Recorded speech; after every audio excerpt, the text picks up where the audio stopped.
जय हिंद। आप सभी का मेरे डिफेंस चैनल पे स्वागत है। तो आज के डिफेंस अपडेट वीडियो में 4 सबसे महत्वपूर्ण अपडेट सामने आ रही है। तो जो वीडियो की पहली अपडेट है वो रशिया की ओर से आ रही है। तो अभी फिलहाल ब्लूमबर्ग में एक रिपोर्ट पब्लिश किया गया है और उसमें यह बताया गया है कि रशिया के द्वारा भारत को यह धमकी दी गई है कि अगर फेटएफ के किस्से में भारत रशिया की हेल्प नहीं कर देता है तो उसका इम्पैक्ट भारत और रूस के जो डिफेंस डील है उसके ऊपर और जो एनर्जी की डील है उसके ऊपर हो सकती है। तो यह पूरा क्या मामला है इसके बारे में हम डिटेल से डिस्कशन करने वाले हैं। इसके अलावा वीडियो के नेक्स्ट पार्ट में तो मेरे व्यूअर ने पूछा था कि भारत AMCA तेजस मार्क 2 और TEDBF में सेम तरह की GE F414 इंजन का यूज़ क्यों कर रहा है और इससे क्या फ़ायदे और क्या नुकसान हो सकते हैं। इसके अलावा वीडियो की थर्ड पार्ट में हम यह डिस्कशन करेंगे कि क्या भारत और रूस मिलकर जॉइंटली एक जेट इंजन के ऊपर काम कर सकते हैं नहीं कर सकते हैं। इसके अलावा वीडियो के फोर्थ पार्ट में हम यह डिस्कशन करेंगे कि डिफेंस एक्सपोर्ट भारत कैसे बढ़ा सकता है। तो इन चारों ही अपडेट के बारे में 1 बाय 1 डिटेल से डिस्कशन करने वाला हूँ। तो अगर आप मेरे डिफेंस चैनल पर नए हैं तो प्लीज़ मेरे डिफेंस चैनल को सब्सक्राइब करें, बेल आइकन दबाना ना भूलें और कमेंट सेक्शन में जय हिंद जय भारत जरूर लिखिएगा। और इसके अलावा अगर आपको मेरा डिफेंस के रिलेटेड कंटेंट अच्छा लगता है तो मेरे वीडियो को लाइक भी कर सकते हैं। और इसके अलावा आपको डिफेंस के रिलेटेड कोई भी क्वेश्चन हो तो आप अपना क्वेश्चन कमेंट सेक्शन में ज़रूर लिखिएगा, जिसका आंसर मैं अपने आने वाले वीडियो में दे दूंगा। तो आज के डिफेंस अपडेट वीडियो को शुरू करते हैं। फिलहाल रशिया यूक्रेन वॉर की वजह से रशिया के ऊपर कई सारे प्रतिबंध लगा दिए गए हैं, जिसकी वजह से रशिया को बहुत सारी मुश्किलों का सामना करना पड़ रहा है। और इसके अलावा बात करें तो ऐसी भी रिपोर्ट सामने आ रही है कि रशिया को फेटएफ की ब्लैक लिस्ट में भी डाल दिया जाएगा।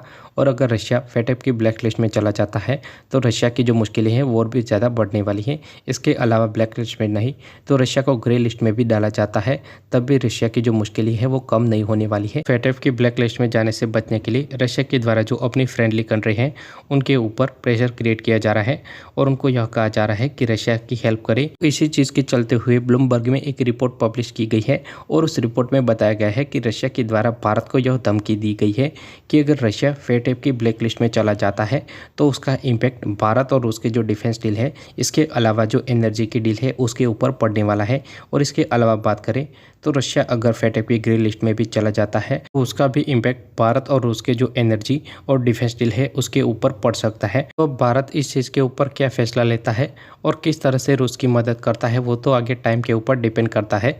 पर मेरा पर्सनली यह मानना है कि भारत को डेफिनेटली रूस की मदद करनी चाहिए, क्योंकि रूस ही एकमात्र ऐसा देश है जो कि भारत की हर एक मुश्किल में साथ देता है। इसके अलावा बात करें तो कई सारे युद्ध में भी रूस ने भारत का ही साथ दिया है।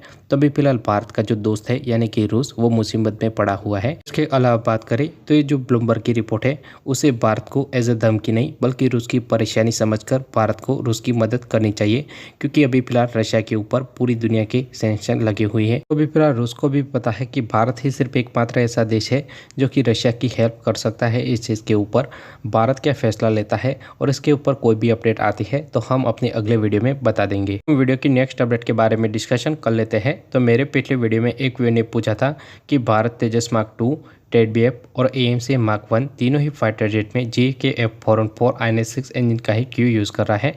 तो ये तीनों ही फाइटर जेट है वो अलग अलग जनरेशन के फाइटर जेट है, फिर भी भारत सेम तरह के इंजन का ही यूज़ क्यों कर रहा है। तो उसका आंसर यह है कि भारत इन तीनों ही फाइटर जेट में सेम इंजन का यूज़ इसी वजह से कर रहा है कि ये तीनों ही फाइटर जेट सेम कैटेगरी के फाइटर जेट है। तो जो तेजस मार्क 2 है वो मीडियम वेट कैटेगरी का फाइटर जेट है। इसके अलावा जो AMCA है वह भी एक मीडियम वेट कैटेगरी का फाइटर जेट है। इसके अलावा बात करें तो जो TEDBF फाइटर जेट होगा वह भी सेम इसी कैटेगरी का फाइटर जेट होने वाला है। तो एक तरह से बात करें तो इन तीनों ही फाइटर जेट की कैटेगरी लगभग सेम होने की वजह से Bharat GE F414 INS-6 engine का यूज़ करने वाला है। इसके अलावा बात करें तो सेम तरह के इंजन का यूज़ करने की वजह से उनका जो मेंटेनेंस कॉस्ट होता है वह भी ज़्यादा नहीं आएगा। और इसके अलावा जो अलग अलग इंजन का यूज़ करते तो अलग अलग मेंटेनेंस फैसिलिटी को भी डेवलप करना पड़ता, की वजह से भारत को ज़्यादा पैसा खर्च करना पड़ता। और इसके अलावा बात करें तो सेम तरह के इंजनों का यूज़ करने की वजह से एक सिंगल तरह की मेंटेनेंस फैसिलिटी से ही आप हर एक इंजन को मेंटेन कर सकते हैं। तो हमने यह तो डिस्कशन कर लिया कि सेम तरह के जेट इंजनों का यूज़ करने से एक तो भारत का मेंटेनेंस का पैसा बच जाता है, तो अब हम यह डिस्कशन कर लेते हैं कि सेम तरह के जेट इंजनों का यूज़ करने से भारत को कौन से नुकसान हो सकते हैं। तो भारत जिस किसी देश के पास से भी जेट इंजनों को लेगा, उस देश के पास से भारत को आईपी राइट और टीओटी ले लेनी चाहिए, नहीं तो आगे जाके वह देश भारत के लिए प्रॉब्लम भी खड़ी कर सकता है। क्योंकि अगर भारत अमेरिका के पास से GE के F414 INS-6 इंजन लेने वाला है, भारत को इस इंजन की टेक्नोलॉजी और जो आईपी राइट है उसको लेकर भी बातचीत करनी चाहिए। तो भारत डेफिनेटली टीओटी के बारे में तो बात कर रहा है, पर जो अमेरिका है वो आईपी राइट को लेकर सहमति नहीं बना रहा है। तो भारत को टीओटी और आईपी राइट दोनों ही लेने चाहिए, क्योंकि अगर भारत को उस इंजन की पूरी तरह से टीओटी और आईपी राइट नहीं मिलते हैं और आगे जाके भारत और अमेरिका के रिश्ते खराब होते हैं, तो एक तरह से इंजन की सप्लाई भी रुक जाएगी, जिसकी वजह से भारतीय वायुसेना में जितने भी फाइटर जेट में GE के F414 INS-6 इंजन लगे होंगे वह पूरी तरह से ग्राउंडेड भी हो सकते हैं, जो कि भारतीय वायुसेना के लिए सबसे बड़ी मुसीबत बन सकता है। हम वीडियो की नेक्स्ट अपडेट के बारे में डिस्कशन कर लेते हैं। तो मेरे पिछले वीडियो में एक व्यूअर ने पूछा था कि क्यों ना भारत रूस के साथ मिलकर एक जेट इंजन के ऊपर काम करे।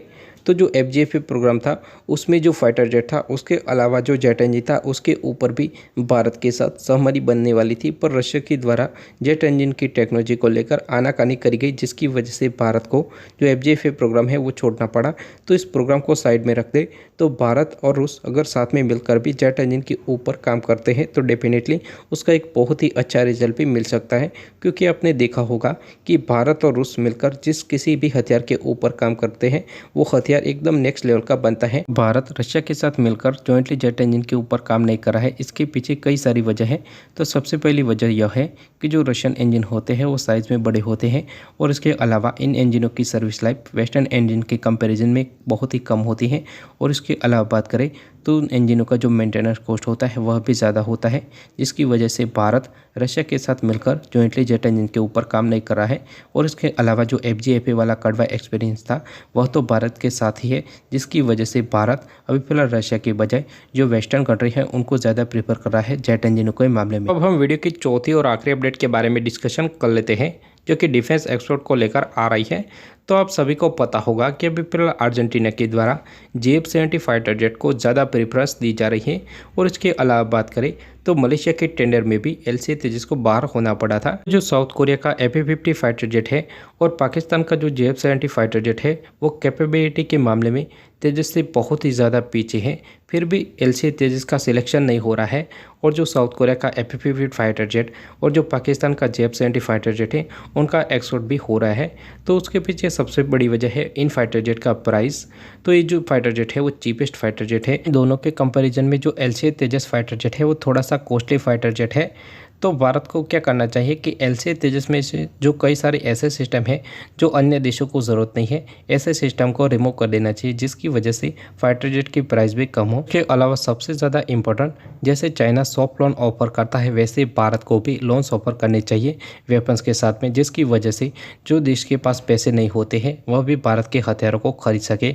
तो ऐसे कुछ स्टेप लेने से भारत का जो डिफेंस एक्सपोर्ट है वो और भी ज़्यादा बढ़ सकता है। वीडियो अंत तक देखने के लिए धन्यवाद। जय हिंद, जय भारत।